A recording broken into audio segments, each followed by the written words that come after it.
Oh, it's a team effort. If it's a character, then you have to really be into that character and bring that character into the ring. Not just be a character. The audience is not going to buy that. His own worst enemy. That is how wrestling often remembers the men who gave their bodies, their minds, and their whole lives to the business. It is a short phrase. It sounds simple. It even sounds a little bit fair, but it hides a much bigger story than most fans ever hear. These men were not nobodies. They were stars. They were fighters. They were wild characters who made fans scream and cheer. They sold out arenas. They made millions of people happy. They gave us memories we still talk about today. Some of them were the very best in the world at what they did. At this point, use the hype feature and give hype to this video. This story is not just about 10 men who fell apart. It is about the machine that watched them fall, and far too often helped push them down. Here is the truth you need before we start. Vince McMahon never sat down and read out a real list of 10 wrestlers who destroyed themselves. There is no official list like that. The title is a YouTube framing. It is a way to talk about something real. And the real thing is this. For years, the wrestling business had a certain kind of wrestler it treated as easy to use and easy to throw away. Once the money stopped coming, the story about that man changed fast. When a wrestler was making money, he was a hero. When his body broke, the company often had a new label ready. He was troubled. He was a problem. He was his own worst enemy. The pain became his fault. The pills became his fault. The fall became his fault. But the deeper story is bigger than one man and one bad choice. It is a story about long road trips with no rest. It is a story about pain that never stopped. It is a story about hiding injuries to keep your job. It is a story about a business that rewarded toughness and punished weakness.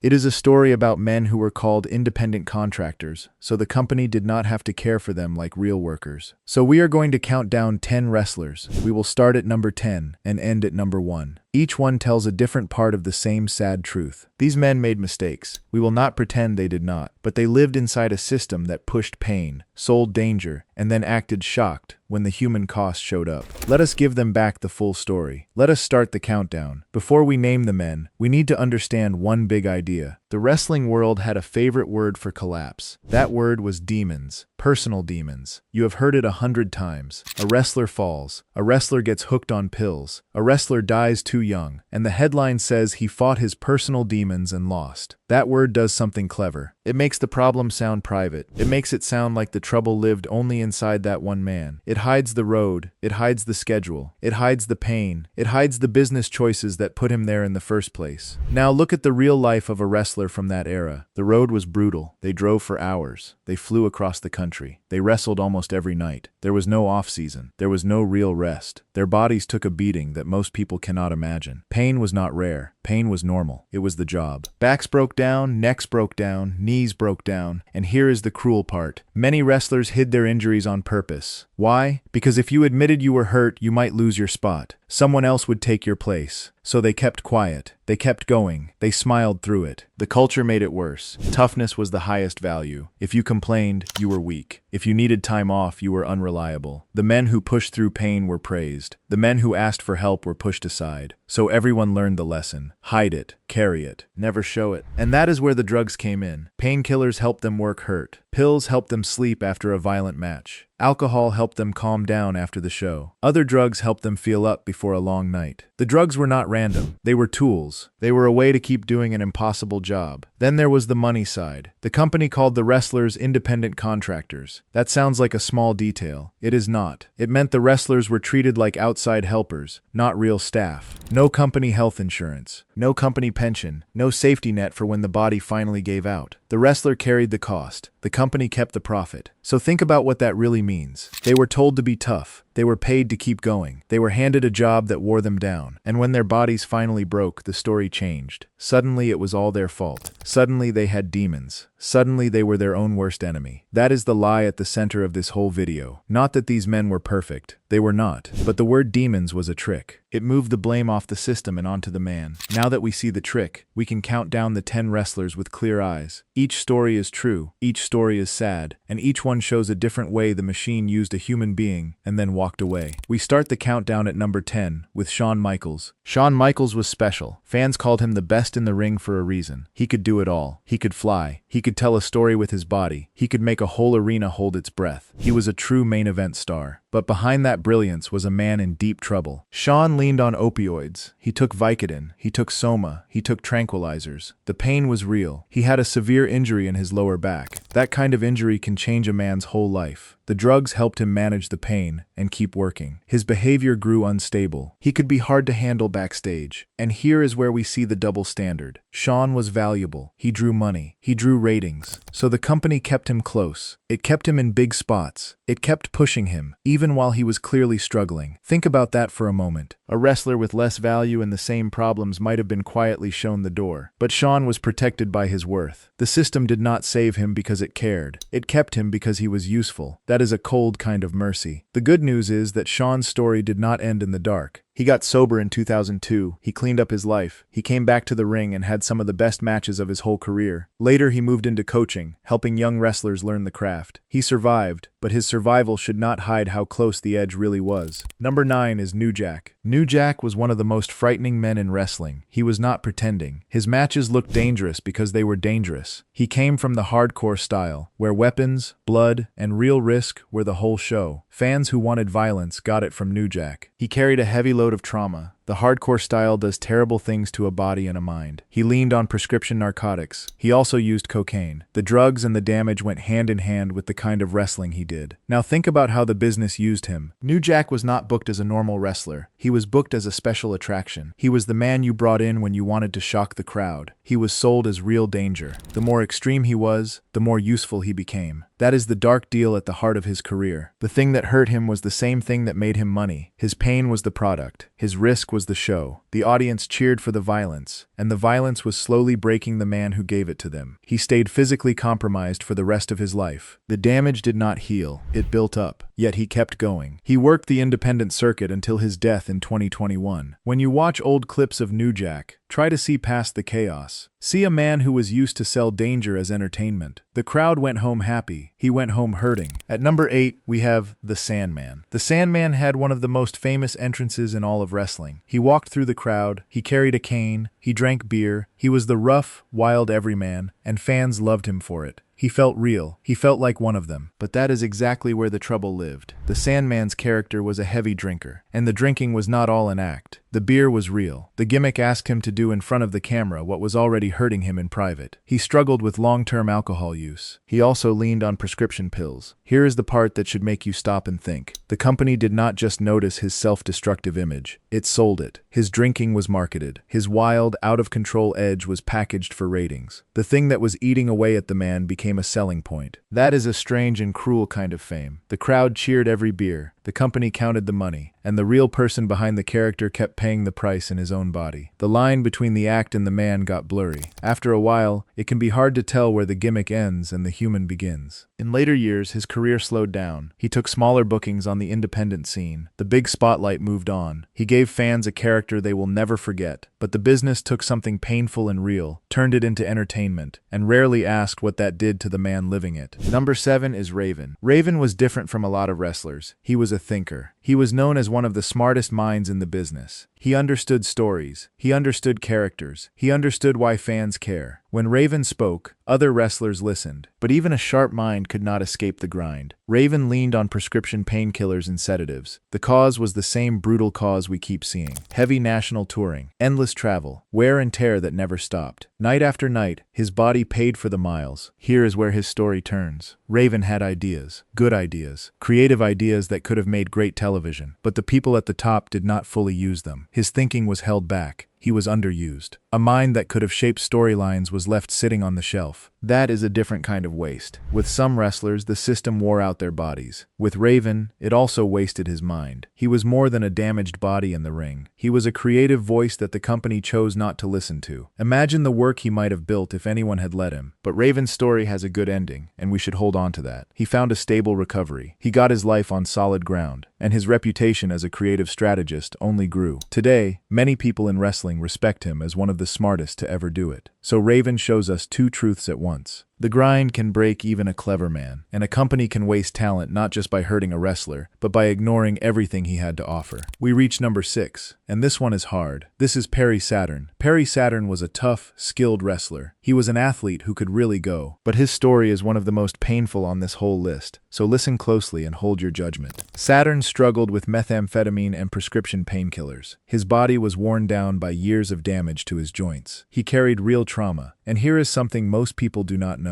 Saturn once stepped in to help during a real-world shooting. He protected a victim. He was, in a real and human way, a brave man. Now look at how the business treated him. Instead of honoring what he was, the company repackaged him into a humiliating comedy act. They made him a joke before they let him go. A serious athlete and a real-life protector was turned into a punchline for laughs. Then he was released. What happened next is heartbreaking. Saturn fell into deep trouble. He faced homelessness. He battled addiction. A man who had once stood in front of danger for a stranger ended up with almost nothing. The fall was steep, and it was cruel. But his story does not end there. And that matters. With the help of people who cared, with real peer support, Perry Saturn found sobriety. He climbed back. He got his life back. That recovery took real strength, the same strength he always had. So do not laugh at Perry Saturn. Do not let the old comedy act be the last word. See the athlete. See the brave man. See the survivor. The business took someone worthy of respect and made him a joke. The truth is the opposite. He deserved far better than he got. At number 5, we have an Olympic hero. This is Kurt Angle. Kurt Angle was a real gold medal winner. He won at the Olympics with a broken neck, which is almost impossible to believe. He brought that same fire to wrestling. He was one of the most gifted performers the business ever saw. Fans knew they were watching greatness, but that greatness was built on a broken body. Angle suffered multiple neck fractures. Some of that damage went all the way back to his Olympic trials. His neck was a constant danger. To keep performing, he leaned on Vicodin, Soma, and other opioids. The pain was always there. The pills kept him in the ring. Here is the problem with the way the company handled him. They knew he was a star, so they kept pushing him into big, high-profile matches. They kept the broken champion working. The very thing that made him special, his toughness and his will, was used to keep him going past the point of safety. Think about how dangerous that really was. A man with a damaged neck takes huge risks every single night. The crowd sees glory, but each match could have ended in disaster. The system kept feeding him to the machine because he was too good to rest. Thankfully, Kurt Angle's story turned around. He went through rehab. He fought hard for his recovery, and he came out the other side. He earned his place in the WWE Hall of Fame, honored as one of the greats. He survived a path that could have killed him. Angle's story is a warning wrapped in glory. We love a tough champion, but a business that keeps using a broken man is gambling with a human life. Number 4 is Sean Waltman, known to most fans as X-Pac. Sean Waltman became famous very young. He hit the national stage while he was still basically a kid. That is a dream for many wrestlers. But fame that early can be a heavy weight. A young person suddenly carries pressure, money, and a wild lifestyle, often with no one to guide him. The damage went deep. Waltman struggled with opioids, methamphetamine, and alcohol. He was talented and beloved, a key part of some of the most popular groups in wrestling. But behind the fame, the addiction was real and serious. His time with the company was rocky. The booking was unstable. The creative direction kept changing. And in the end, he was released while he was still struggling with active dependency. Think about that. A man in the middle of a real health crisis was let go. The safety net we keep talking about simply was not there in that moment. But this story is one of the most hopeful on the list. So let us sit with the good part. Waltman got help. He went through rehab that the company funded. He fought for his sobriety, and he won. He came out clean. And he did something powerful with it. He became a public voice for mental health. He spoke openly about his struggles. He let other people know they were not alone. He turned his lowest moments into a way to help others. So X-Pac shows us both sides at once. He shows how the business could take a young star and let him fall during his hardest days. And he shows that recovery is real, that a broken person can rebuild, and that pain can be turned into something that helps the world. We are near the top now.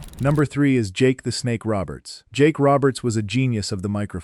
He did not need to shout. He spoke slowly. He spoke quietly, and every word felt like a threat. He brought a snake to the ring and made grown adults nervous. He was one of the best storytellers wrestling ever had, but Jake carried deep, painful trauma from his life. He struggled with crack cocaine, with alcohol, and with prescription medication. Part of his pain came from the loneliness of the old touring model, where wrestlers lived on the road, far from home, cut off from normal life for long stretches. Now, here is the cruelest part of his story. Jake's real addictions were not kept private. They were used. The company took his genuine pain and built it into on-screen storylines. The thing that was destroying him in real life became content for the show. His suffering was turned into a plot. Stop and feel how wrong that is. A man is drowning in addiction, and instead of only helping him, the business writes that addiction into the script for entertainment. Real pain became a product. The audience watched a story. Jake was living a nightmare, but Jake Roberts climbed out, and his comeback is one of the most moving in all of wrestling. Late in life, he found sobriety. He got there through structured peer support, with people who had walked the same dark road helping him find the way. He turned his life around when many had given up on him. Jake's story is a strong warning. When a business takes a man's real suffering and sells it as a show, it has crossed a terrible line. But his recovery is also proof that it is never too late to come back. At number 2, we have Buff Bagwell. Buff Bagwell was a star with real charisma. He had the look. He had the confidence. He had a following. He spent years building a name for himself and earning his spot. He was somebody. His body paid a heavy price. Bagwell suffered a severe spinal injury during a televised match. That is a frightening thing. A neck or spine injury can change everything in a single moment. He leaned on prescription painkillers and muscle relaxants to cope with the damage. But the part of his story that stings the most is how fast it all fell apart. After years of work, after building real value, Bagwell was fired after one match on Raw that did not go well. One match, one bad night, and it was over. Think about how brutal that is. A man gives years to a business. He breaks his body for it, and then a single performance that the bosses did not like erases all of it. The message is clear and cold. You are only as safe as your last good night. The moment you stop being useful, you can be gone. After that, Bagwell went through public cycles of relapse and rehab. His struggles played out where people could see them. The fall was hard, and the road back was not a straight line. He fought, he slipped, he fought again. Buff Bagwell's story is about how quickly value can vanish in this business. Years of loyalty meant little when the company decided he was done. One bad match was all it took. It is a harsh lesson about a world where a person can be a star one night and forgotten the next. And now we reach number 1. This is a true legend. This is the Iron Sheik. The Iron Sheik was one of the biggest names in wrestling history. He was a champion. He was a villain fans loved to boo. He helped create some of the most famous moments the business has ever known. When you talk about the legends who built modern wrestling, his name belongs near the top. But even legends get old, and the business was not always kind to its legends. The Iron Sheik struggled with crack cocaine and painkillers. His body broke down over the years. His joints were badly damaged. His ability to move freely faded. The years in the ring took their toll, as they always do. So how did the company use him in his later years? It used him as a character actor. He was brought out for his name and his face, for the nostalgia he brought. And then, when he could no longer perform, he was quietly released. No loud goodbye, no real thank you, just a slow fade out of the spotlight. That is how many legends were treated. They were useful while they could still draw a reaction. They were set aside when the body finally gave out. A man who helped build the business was left to manage his pain on his own. But the Iron Sheik's final chapter found some peace, and we should end his story there. Later in life, he found more stability through his family. The people who loved him helped hold him up. He became a beloved figure again, known and respected by a whole new generation. He passed away in 2023. Remember him as a legend, not as a broken man, as a giant of the business, who deserved every bit of the dignity the system was so slow to give him. Our countdown is done, but the story is not, because the way a wrestler was treated did not always end when his career ended. Sometimes the company kept shaping his story long after he was gone, and that brings us to one of the most uncomfortable truths of all. When a wrestler lost his value, the company did not always make a loud announcement. There was often no big farewell. Instead, something quieter happened. The man was simply ignored. His phone calls went unanswered. His merchandise was pulled from the shelves. His name was quietly removed from the record books. He was erased, slowly, until it was almost like he had never been there at all. That was the soft version, but there was a harder version too. Sometimes, when a former star challenged the company, or refused to play along, the erasing turned into something sharper. It turned into an attack on the man's whole legacy. The clearest example is a documentary the company made in 2005. It was called The Self-Destruction of the Ultimate Warrior. Just look at that title. The word self-destruction is right there. The blame is built into the name. To understand it, you need to know who the Ultimate Warrior was. His real name was Jim Hellwig. In the late 1980s, he was one of the biggest stars in the entire business. Fans went wild for him. He had the energy. He had the look. He was a true main event draw at the top of the card. But his relationship with the company broke down. There were fights over money and salary. There was a failed drug test in 1992. And there was a long legal battle over who actually owned the warrior character. The split was bitter, and it lasted for years. Then came 2005. The company wanted Hellwig to take part in a project about his career. He would not cooperate. So the company made a choice. It had a huge library of old footage. It had access to many wrestlers and bosses who would speak on camera, and it used all of that to build a documentary that tore him apart. People like Christian, Jim Ross, Jerry Lawler, Ted DiBiase, Bruce Pritchard, and McMahon himself sat down and criticized him. They picked apart his wrestling skills. They mocked his strange promos. They questioned how professional he was. The whole thing was built to make him look bad. And the timing did something clever. The wrestling world had a serious drug problem in the late 1980s. That problem was huge, and it was shared by many. But this documentary pushed all that weight onto one man's personal choices. It made Hellwig the face of failure, as if his troubles were his alone. There was a second purpose too,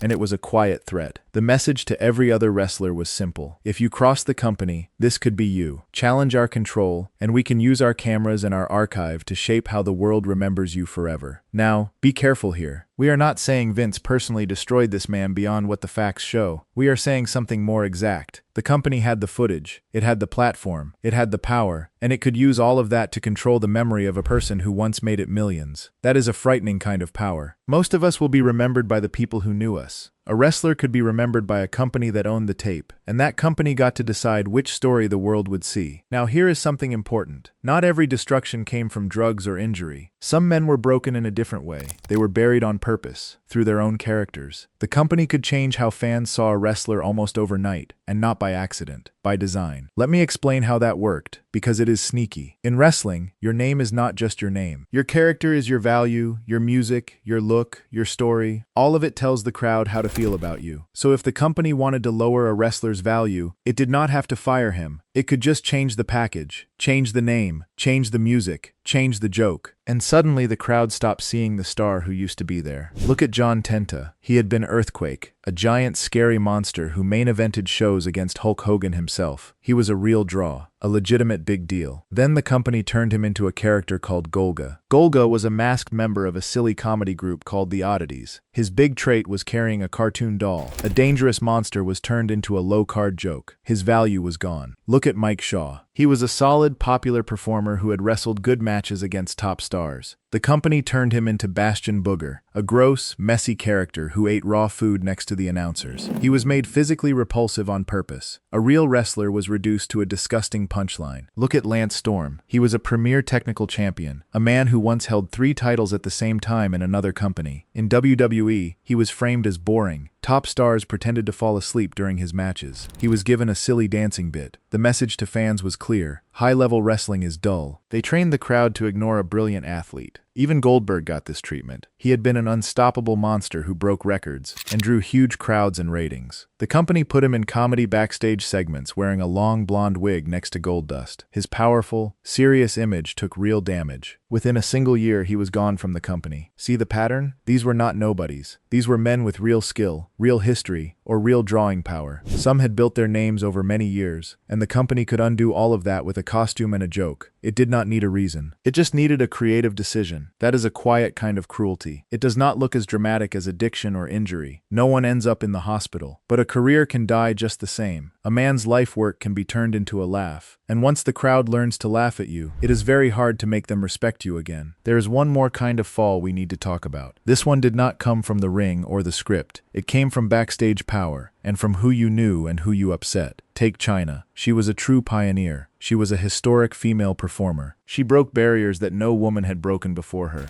She was a key part of one of the most popular groups in wrestling, and she had real drawing power. Fans respected her. She earned her place. But her career in the company fell apart for a reason that had nothing to do with her talent. She had been in a real-life relationship with a top wrestler. That relationship ended, and then that same wrestler began seeing the boss's daughter. As the family pulled the creative power closer together, Chyna found herself pushed out. A historic star, full of value, was suddenly on the outside. Her work did not save her. The backstage politics decided her fate. Now, take Kenny Dykstra. He was a young tag team champion with a real future. He was getting a push. Things were looking up. Then his personal life collided with the business. He had been engaged to another performer. That engagement fell apart, with claims of an off-screen relationship involving one of the company's biggest stars. We should be careful here, because the research frames this as alleged, but what followed is clear. His push fell apart. He was demoted to low-level work. and he was released not long after. See what these two stories share. Neither fall was about being bad at the job. Both were about backstage power. Both were about relationships, politics, and who held the control. The company's inner world could decide your whole career. You could be talented, you could be over with the fans, and it might not matter at all if the wrong person at the top wanted you gone. That is a hard truth about that world. The match in the ring was only part of the game. The real power often lived backstage, in private rooms, far away from anything the fans could see. Now we come to the danger that the company itself created, because sometimes the harm did not come from the wrestler at all. It came from a bad idea at the top, and then the wrestler was the one who paid for it. The clearest example is a tournament from 1998 called the Brawl for All. A writer named Vince Russo came up with it. The idea was to cash in on the rising popularity of real fighting. So the company made a real fighting contest. Not scripted, not planned, real punches, real takedowns, wrestlers actually fighting each other for points. The plan was to make a tough veteran called Dr. Death Steve Williams look strong. The bosses expected him to win easily. It would build him up as a real fighter. That was the whole point. But real fighting does not follow a script. A wrestler named Bart Gunn did not read the plan. He knocked out Steve Williams in brutal fashion. The company's big plan fell apart on live television. And worse, the tournament hurt many wrestlers. Real fights mean real injuries, and the roster paid the price. Now watch how the company responded. Bart Gunn had done nothing wrong. He won, fair and square, with real skill. But he had embarrassed the bosses by beating the man they wanted to win. So they punished him for it. At the biggest show of the year, WrestleMania, they put him in the ring against a professional heavyweight boxer named Butterbean. This was not a fair wrestling match. It was a setup. Butterbean knocked Bart Gunn out cold in just 35 seconds. Soon after, Gunn was released. Think about that whole chain of events. The company created a dangerous idea. The company chose to run it. A man won honestly, and the man who won was the one whose career got destroyed. The danger came from the top. The cost landed on the worker. And this was not a one-time thing. This pattern showed up again and again. One mistake, and a career could be over. But notice who paid and who did not. The big stars were usually protected. The lower-card wrestlers walked on eggshells. In every case, the company held all the power. It could create the danger. It could change its mind. And the person who paid the price was almost always the worker, not the boss who made the call. So after all of this pain, did anything change? Yes. Reforms did come, but here is the part you have to understand. They did not come early, and they did not come out of pure kindness. They came after tragedy, and after public pressure grew too big to ignore. In November 2005, a beloved wrestler named Eddie Guerrero died suddenly. The whole wrestling world was shaken. The company faced a serious public crisis. People were asking hard questions about the health of its performers. A few months later, on the 27th of February 2006, the company launched something called the Talent Wellness Program. It added heart checks, run with the help of a cardiology group. It added drug testing. On paper, it looked like a real step forward, and in some ways it was. The company first did baseline tests on everyone. No one was punished for those first results. The idea was to set a starting point and then track usage over time. That sounds fair enough, but when you look closer, the cracks start to show. Critics who study sports medicine pointed out some real problems. The limit for testosterone was set very high. The level allowed was a 10-to-1 ratio. Compare that to the Olympic and world anti-doping standard, which is 4-to-1. That much higher limit meant a wrestler could still use a lot of steroids and stay under the line. The test was there, but it was set loose. There was another gap. The testing used urine, but urine tests do not catch human growth hormone, known as HGH. To catch HGH, you need expensive blood tests, and those were rare. So many wrestlers could keep using HGH to stay huge and to heal faster, with little fear of getting caught. And there was one more gap, maybe the biggest of all. The policy did not cover part-time performers. The biggest, highest-paid stars who only worked part of the year were left out of the rules that governed everyone else. We saw this clearly in 2016. A huge star named Brock Lesnar failed 2 drug tests run by an outside agency before a UFC fight. He tested positive for a banned substance. The outside agency suspended him for a year, but the company said he would face no punishment from them. Why? Because he was part-time, and the wellness policy did not apply to him. The top draw was allowed to skip the rules. Then came the worst tragedy of all. In June 2007, the Chris Benoit case shocked the entire world. After that, the government itself began to look hard at the company. Real pressure came down from above. In response, the company offered to pay the full cost of drug and alcohol rehab for former wrestlers. Did these men make mistakes? Yes. We will not pretend they were perfect. They made real choices, and some of those choices hurt them and the people who loved them. them. That is part of the story, and it would be wrong to hide it. But it was never the whole story. These men lived inside a business that pushed pain and called it toughness. A business that sold danger and counted the money. A business that mocked weakness and buried careers for a laugh. A business that erased the people it no longer needed and rewrote history when it suited the bosses. A business that only changed its ways after death, and public pressure left it no choice. So look again at the 10 men we counted down.